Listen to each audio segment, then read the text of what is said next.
Welcome back, everyone. This is a brief update on the oil market.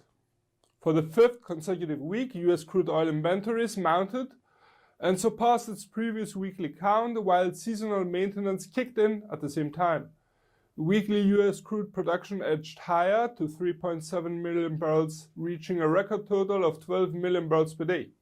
The data indicated as the shale revolution surges, lifting America above Saudi Arabia and Russia as the world's biggest producer. Oil prices showed their vulnerability to the news in the Asian session by losing some ground and dropping. Generally, in the mid to long term, oil prices could be negatively affected by the increased production from the US due to supply being overexceeded and making the precious commodity even cheaper. The above-mentioned news confirms that the US will continue to pump oil promptly and swiftly in the following months. The technology and infrastructure of oil production in the US is far more developed than its competitors and enables it to produce cost-effectively above all. Even though starting February crude oil prices looked uncertain to the direction the trend would follow, the commodity appreciated in value due to aggressively supply cuts confirmed by the OPEC Plus group. Yet this week, evidence that the US and China want to resolve their trade dispute has given some optimism to oil traders.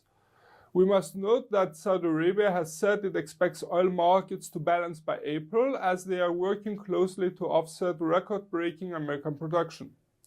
Saudi Aramco is said to be taking further steps in its investing plans, aiming at 2 oil refining and petrochemical complexes in China.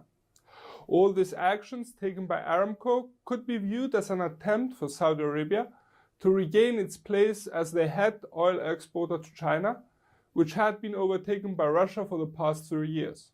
This is a small part of the Saudi Arabian oil giant Aramco trying to spread its activities all over the world, as we saw it invest in natural gas firms in the US and other parts of the world.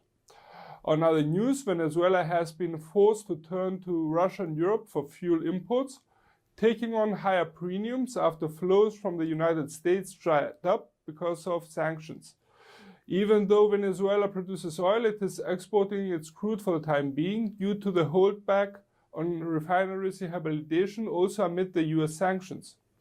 So the Latin American country seeks to import gasoline and diesel for petrol stations and power plants, as well as naphtha to dilute its heavy oil.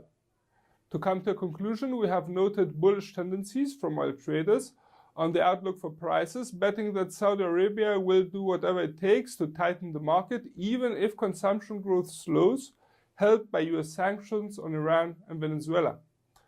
For more information and trading ideas, you can visit our webpage, follow us on Twitter, like us on Facebook, subscribe to our YouTube channel, or circle us on Google+. This is Peter Yusuf from IronFX, wishing you solid trading.